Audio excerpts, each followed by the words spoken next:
Good morning or good afternoon, I should say, ladies. Welcome to this week's live broadcast series, Starting Over After 50. How exciting! Life is so exciting starting over, but I know it can feel really daunting if you're in the middle of that process or even if you're considering starting over. And today I wanted to specifically talk about starting over after divorce. And again, I know that can be really daunting because I have done it. And I'm here to tell you that there's a whole new world out there after divorce. And the first thing that's going to happen is it's going to, at least for me, what I experienced, and you probably can relate to this if you're watching, is that you'll go through an identity crisis because you've gone from being maybe a mother and a partner, wife, Mrs., and then you go to single or divorcee. And I remember feeling like my whole world fell out from under me. I didn't realize how identified I was with my husband in being a wife. And what I mean by that is that I was pulling my value from that title. So I was identified with being married, and that was my value, like that I was bringing forth into the world.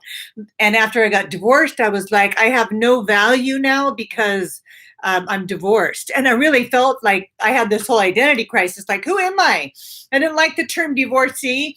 I didn't like feeling like that I was in that unknown space where I didn't feel safe and secure. And then I started to do the work on myself, which is what I recommend that you do, because of course it's a huge emotional process, not only for you, but if you have children, for your children, for your extended family, for your friends, your couple friends, everything changes. And so it's normal to go through an emotional storm, so to speak, as you begin to recreate your life. And I really recommend getting professional help if you feel like you need that, or support with your finances, reaching out to somebody and getting some financial guidance, and also talking to your children about this new life and what that looks like for them. I think those are the obvious pieces that you probably already knew, but wanted to mention those because they're really important. But going back to just looking at how identified we are, and now moving into mid 50s for me, and how I don't want to be identified by anything, by the roles that I play, by the titles that I have, by the things that I own.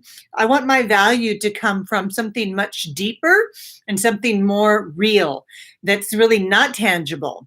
And that's about how I feel about myself.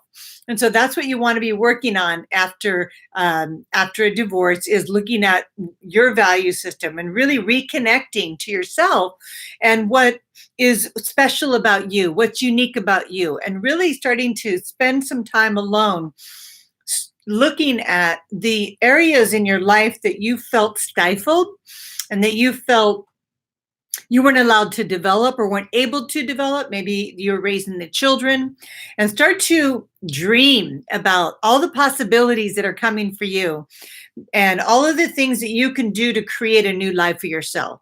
All the things you always wanted to do and didn't do while you were married. And one of the things for me was I was really interested in hosting events, and I was acting as an MC and doing like concerts and real estate installation lunches and sporting events. And I was really interested. I was on the radio. I had a radio show at that time, and I felt really stifled in my marriage because it wasn't in alignment with what I wanted to become more and do more.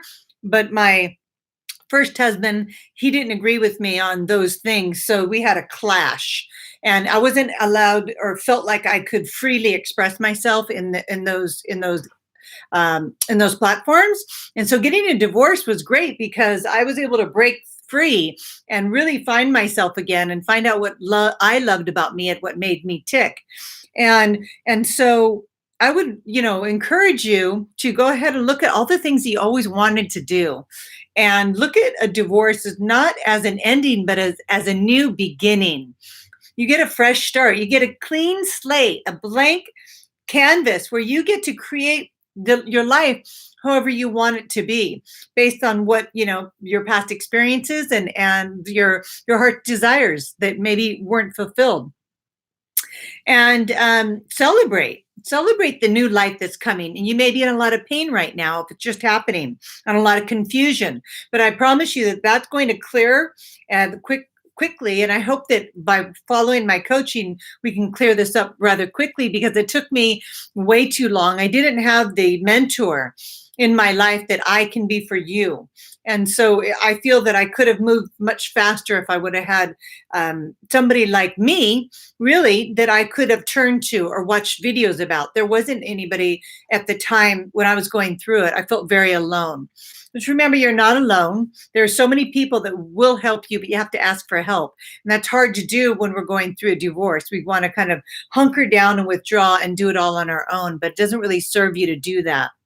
But so be patient with yourself when you're starting over. Know that it's going to take time to rebuild your life the way you want it. But go ahead and give yourself that time so that the outcome is what you want, because this is like the 50s is fantastic. I love in the 50s have been for me the best years of my life. Not just because I'm married to an amazing man, but because I came into more wisdom. And it's through that painful experience, through my divorce, that it broke me wide open. I mean, it broke my heart. And I decided in that moment, my heart was broken open, that I decided to leave it open. And that's why I teach about the art of an open heart. I decided to just stay raw and allow myself to take responsibility for my contribution in what happened, and also to celebrate all the good that came of those lessons that I learned, because that's what life is about, lessons, right? And they're not mistakes, they're just lessons. So if you can release the storyline around he did this and he did that, even if the worst case scenario happened, forget about it. You have to forgive and move on so that you can create a new life for yourself. And that's what I did. And as soon as I was able to really forgive on a deep level, my life opened up for me. That's why the 50s have been so powerful, because when you don't forgive, it's like taking poison, but expecting the other person to die. And because it keeps you attached to that person when you don't forgive. So forgiveness is not about condoning or excusing behavior. Forgiveness allows you to move on from the toxicity that's left over from the wound.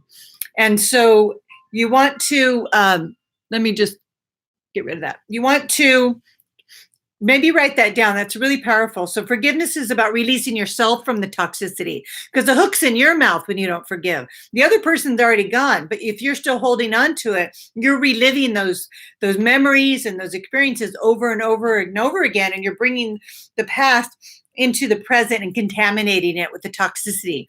And so you forgive to release yourself. And that's the benefit of forgiveness. And it's very powerful. Forgiveness is really taking your power back. And you forgive for you so that you can move on. And that's why when I finally got that concept, I really freed myself. Instead of holding on to the grudges and the resentment, the storyline, I freed myself from that by fully forgiving, taking full responsibility for my life, so that I could create a new life. And the part of starting over is acknowledging that you have to take responsibility for your whole life. So responsibility, you have to be responsible. Just start to respond to yourself by addressing anything that's coming up in you emotionally, intellectually, physically, really being there for you, being your own best friend. And I'm just wanting to see if there's anything else I want to add, but I'd love to answer some questions. And so I just want to encourage all of you that are going through a divorce, if you're newly divorced, that there's a whole new life out there for you, a whole new book. Throw away the book. Don't even start a new chapter. It's a whole new book that you can write. And you get to live life by your own set of rules and standards that you create based on your experiences and what's important to you. And you're just getting started. I mean, 50s is about just getting started. It's about really coming into knowing who you really are and what you really want. And then giving yourself permission to go for it, to be as bodacious and as out there as you want to be, or as reserved and as quiet as you want to be. But you get to rewrite your story. So make it great. make it great and release those people from the past, because don't give them any more of your time. They're just not worth it, right? And that's why you're getting a divorce. And so let me answer some questions, lady. Thank you. Welcome, my Facebook ladies. Thank you for being here. And my ladies on YouTube, if you're enjoying the content and you're liking these weekly, daily videos, please subscribe to my channel and share with your friends. And like my Facebook page, please. That'll really help my ranking there. Thank you very much. And of course, the link in the box below gives you access to my website, where you can see what programs I'm offering and how you can get a hold of some free stuff off my website, like my ebook or my soulmate assessment. Those are all for you to support you on your journey to love. And so let's answer a question here. Separated 7 months, and through watching your videos, I'm getting my life back, dating again, and now have a sex life. I'm 57. Good for you, girl. I'm so happy for you. That's wonderful. Congratulations. Enjoy that. Really enjoy that. Life's short, and we want to just make the most out of it. I talked to my boyfriend, who I live with, and he thinks he's doing everything. He does everything for me, but he gives me no affection. Should I move out, or what should I do?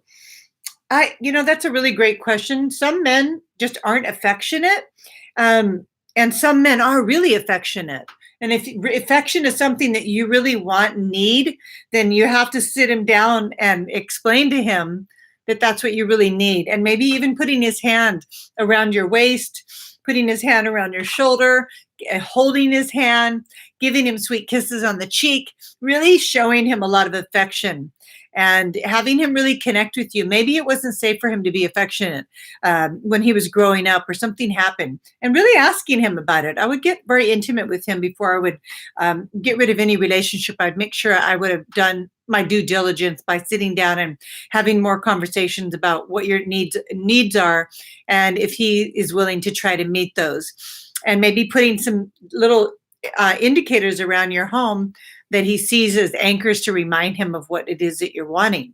So I always think that you should try having a lot of conversations before you break up with somebody, because sometimes it's all a matter of miscommunication. And my Facebook name is Jaki Sabourin, and you can just go on there and search Jaki Sabourin, Sabourin, and you should be able to find me on Facebook. And love everything you're saying. Thank you. And thank you, ladies, for being here. I don't see a lot more questions, mostly just comments, and I really appreciate the hearts and the love. And let me check my Facebook ladies, see if we've got any questions. Divorce is like a tornado, levels your house, but afterwards you can rebuild anything you dream of. So good, Lynn, that's awesome. Thank you, very inspirational. You're right. It is like a tornado, it wipes you out. But guess what? I felt really wiped out in my divorce, but after the storm cleared and I felt like I'd been knocked down to the bottom, there's something wonderful about being at the bottom. There's only one way to go, and that's up. And it's very humbling. And it was the greatest experience of my life, because I needed to be humbled in a way where I'd have a different perspective. So even though hardship is very hard, it brings a perspective that you don't get when you're flying high. That's why the lows and the highs in life are equally as valuable, because the lows give you perspective.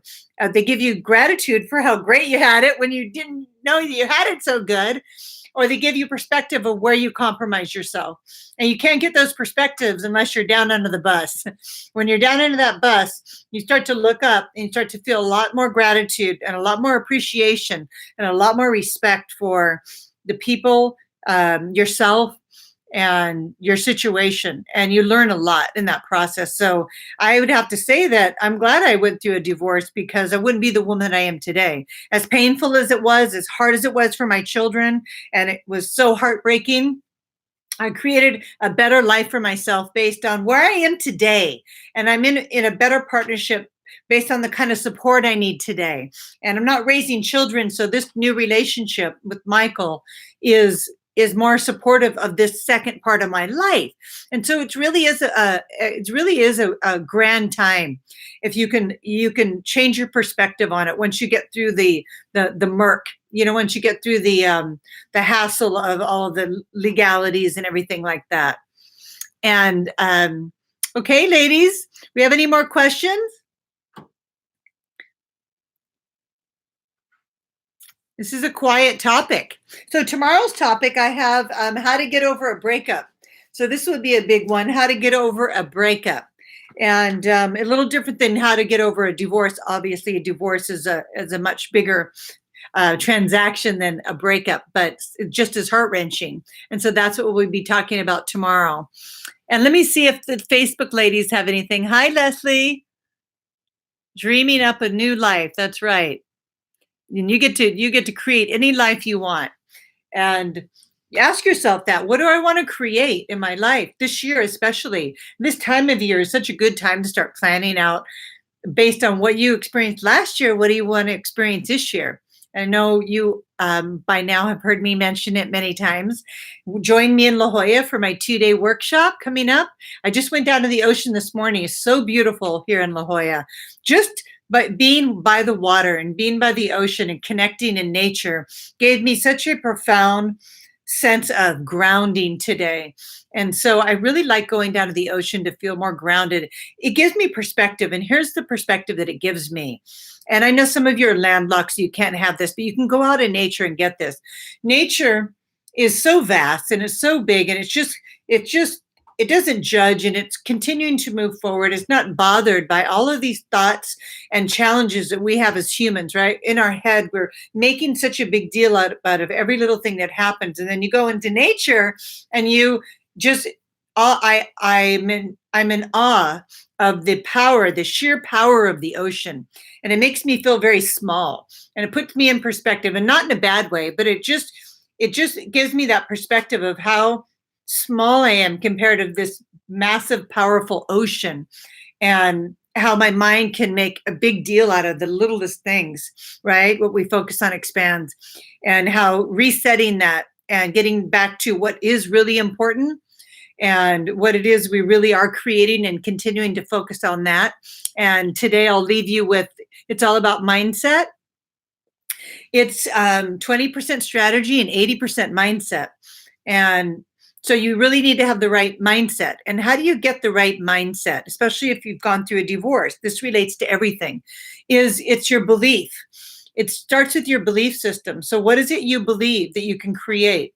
What are your beliefs? Because that's going to determine your mindset. So you need to create the belief that you now have a man who loves and adores you, or I now have an amazing life that I love, surrounded by amazing friends that support me. Whatever your belief is, you need to create that belief so that you can have the experience, and you can create that mindset that will support you having the experiences that having that belief, they originate from your beliefs. So ask yourself today, what do I really believe about my life and about my love life? And you can look around at your life, and some of your beliefs will be showing up in what you're experiencing now.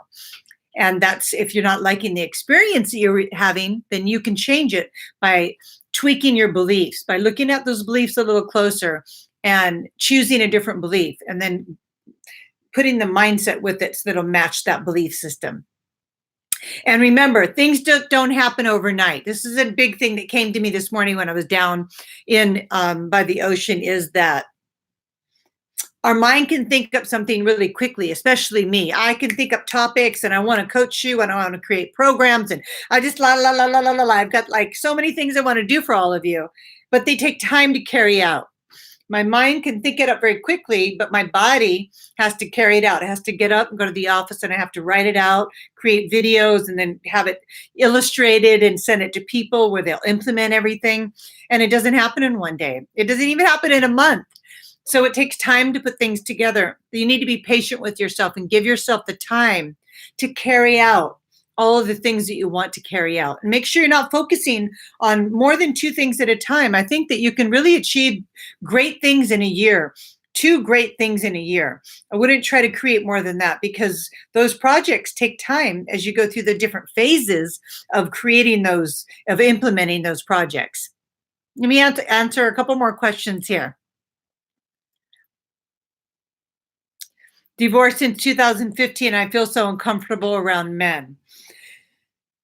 Right. And I feel you. I really do. And it's all about getting your confidence back, right? I mean, and it's also good to really reflect on where our value came from when we were married. And a lot of our value comes from our husband, and we don't even realize it. And that's why this old paradigm relationship don't work where two halves make a whole. Right now, we're really wanting to develop two wholes, make an infinity symbol. Two holes make two holes side by side. Okay, they don't make one hole.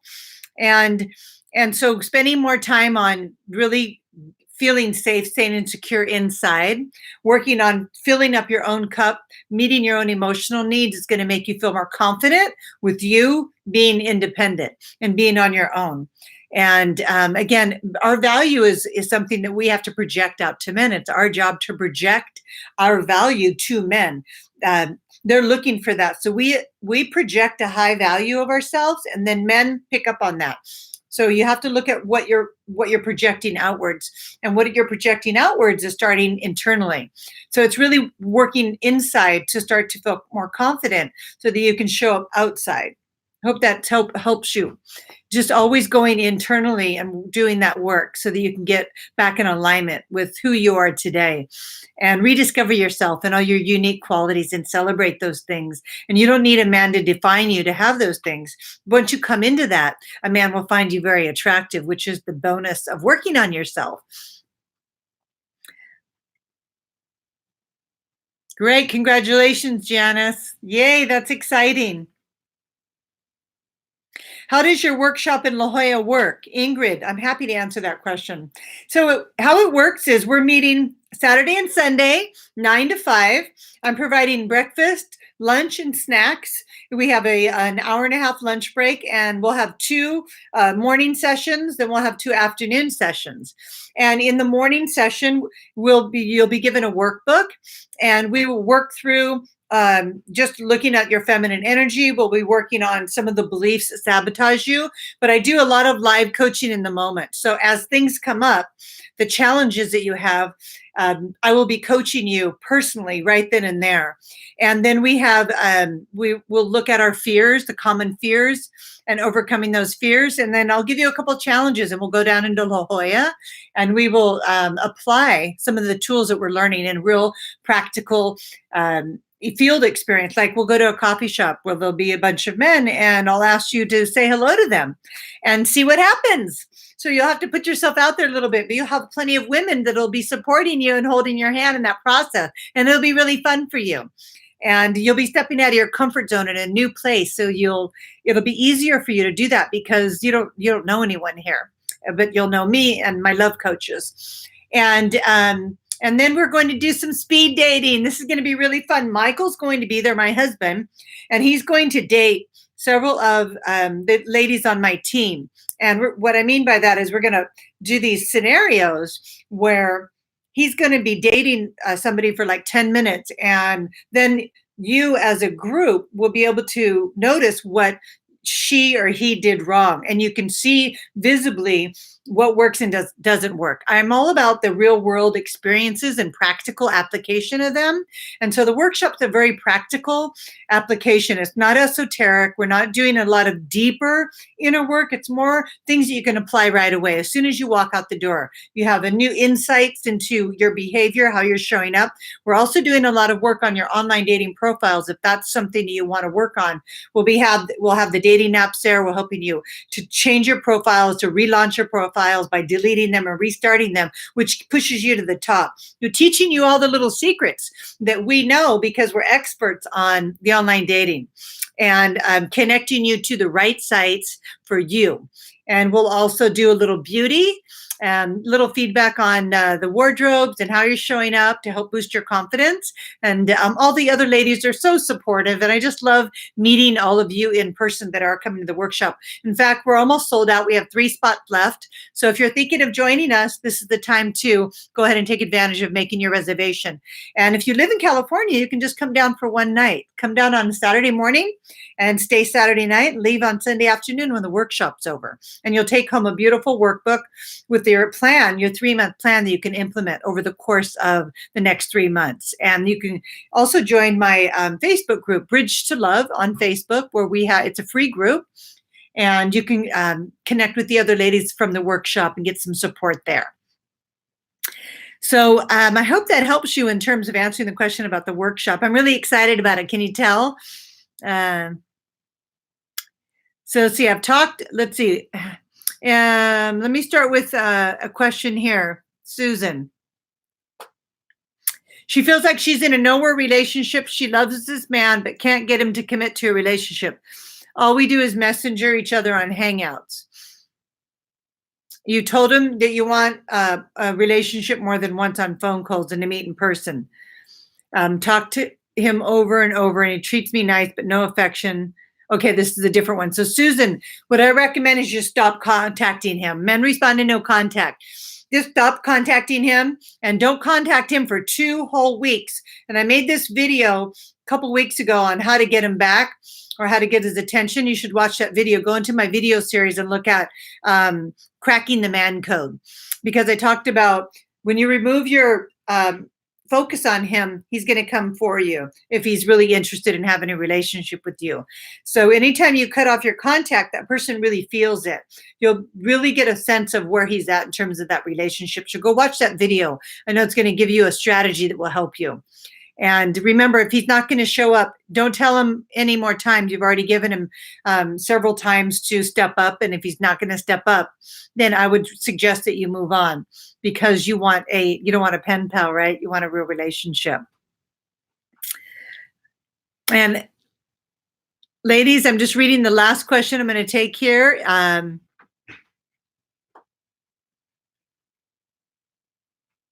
If you told him more than once that you want a real relationship, you've told him more than once, 2 times is enough, because if you've told him more than twice, he's just tuning you out. What you see is what you get. So I would definitely consider voting with your feet and leaving that relationship. He's not taking you seriously.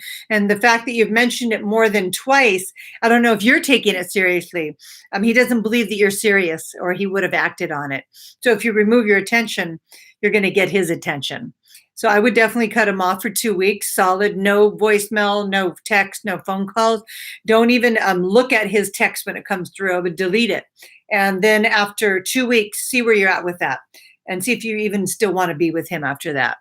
Okay, ladies, I hope this was helpful. I'm just sending you all so much love. Hopefully I'll see a few of you at my workshop in La Jolla, February 23rd and 24th. I love you. See you tomorrow for how to get over a breakup. Okay, ladies, lots of love. Bye-bye.